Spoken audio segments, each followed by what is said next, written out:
మామ 10th week elimination అయితే confirm అయిపోయింది. 99.999% గౌరవ్ అండ్ నిఖిల్ అయితే ఎలిమినేట్ అయిపోయారు. ఇంతకుముందు దివ్య కూడా నేను కూడా వస్తా నాకు తోడుండండి అన్నట్టుండింది. కాకపోతే ఇప్పుడు గౌరవ్ నిఖిల్ గాన్. నేనైతే దివ్య పోతుంది అనుకున్నా, కానీ ఓటింగ్ ప్రకారం కూడా గౌరవ్ నిఖిలే ఉంది. కానీ నాకు అర్థం కాని విషయం ఒకటి ఏంటంటే, ఈ బిగ్ బాస్ ఈ ఫ్యామిలీ వీక్లో ఈ నాన్ తెలుగు సపరేట్గా తీసుకునే వాళ్ళు ఎందుకో అనిపించిందో ఏమో.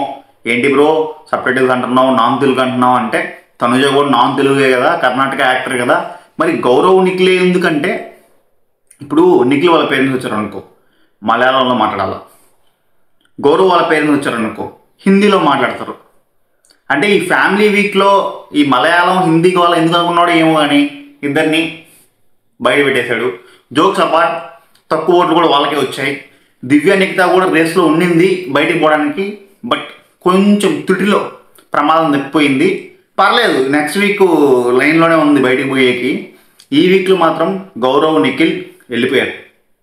ఇంకేం మాట్లాడుకోవాల్సింది ఏంటంటే, ఇంకా ఒక్కటి, తనుజ దగ్గర ఆ కార్డు ఉంది, సేవ్ చేసే కార్డు. నిఖిల్కి తనుజకి మధ్య బాండు బాగుందనమాట. మొన్న కూడా ఒక టాస్క్ ఆడేటప్పుడు సంజన గారు చిట్టీలు వేసిద్దాం అన్నప్పుడు నిఖిల్ పేరు వచ్చినప్పుడు నిఖిల్ పోతాడంటే లేలే పోతాడు కాదు ఆడడానికి పోతాడని చెప్పి నిఖిల్ సపోర్ట్ చేసింది. ఆ రోజు మనం చూసాం ఇది తనుజ ముఖంలో ఆ ఎక్స్ప్రెషన్స్, నేను టాస్క్ ఆడలేకపోయినానే అని నిఖిల్ ప్లస్ డిమోన్ పవన్ ఆడినప్పుడు నిఖిల్ సపోర్ట్ చేసింది. సో ఆ ర్యాప్ ఉంది తనుజ దగ్గర. అంటే నిఖిల్ కూడా సీరియల్స్లో యాక్ట్ చేస్తాడు కొంచెం, కాబట్టి ఆ ర్యాప్ ఉంది వాళ్ళిద్దరి మధ్య. తనుజ దగ్గర కార్డు ఉంది, సేవ్ చేసే కార్డు. ఆ సేవ్ చేసే కార్డు అసలు యూజ్ చేసిందా యూజ్ చేయలేదో మనకి ఇంకా అర్థం కాల. యూజ్ చేయలేదని అనుకుంటున్నాను నేను. నిఖిల్ నామినేషన్కి అదే ఎలిమినేషన్కి వచ్చినా కూడా యూజ్ చేయలేదంటే ఏమనుకోవాలో అర్థం కావట్లేదు.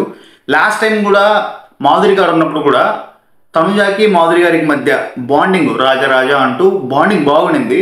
మాధురి గారు వెళ్ళిపోతున్నప్పుడు కూడా తనుజ ఆ కార్డు యూజ్ చేయలేదు. సేమ్ నిఖిల్ వెళ్ళిపోతున్నప్పుడు కూడా ఆ కార్డు అయితే యూజ్ చేయలేదు.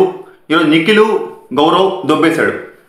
గౌరవ్ జోలికి వస్తే, గౌరవ్ ఈ మధ్య చిన్నదే జరిగినా కూడా Bigg Boss Bigg Boss Bigg Boss Bigg Boss అంటూ వాడికి తెలుగు రాకపోయినా పాపం నామినేషన్స్లో మాత్రం పాయింట్లు బాగా పెట్టాడు.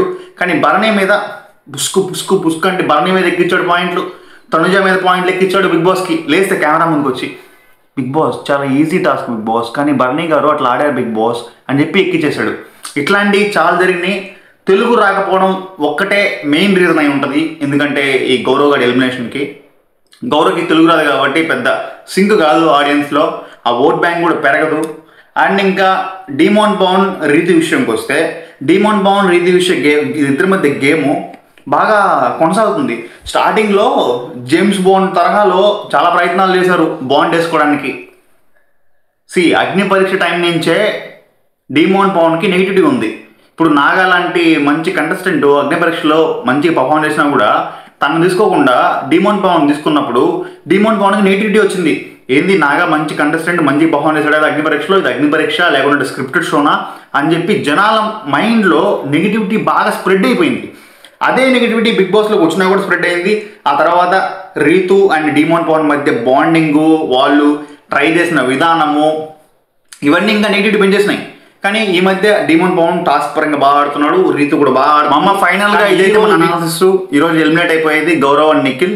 అండ్ ఇంకేదైనా అప్డేట్స్ ఉంటే ఇంకో నెక్స్ట్ వచ్చే వీడియోలో మీకు అప్డేట్ తీసుకొస్తాను. ఇంకా మీ ఇంతవరకు చూసినారంటే మనకి లైక్ చేయండి అబ్బా. లైక్ చేస్తే 10 మందికి ఈ వీడియో వెళ్తుంది. సబ్స్క్రైబ్ కూడా చేసుకోండి.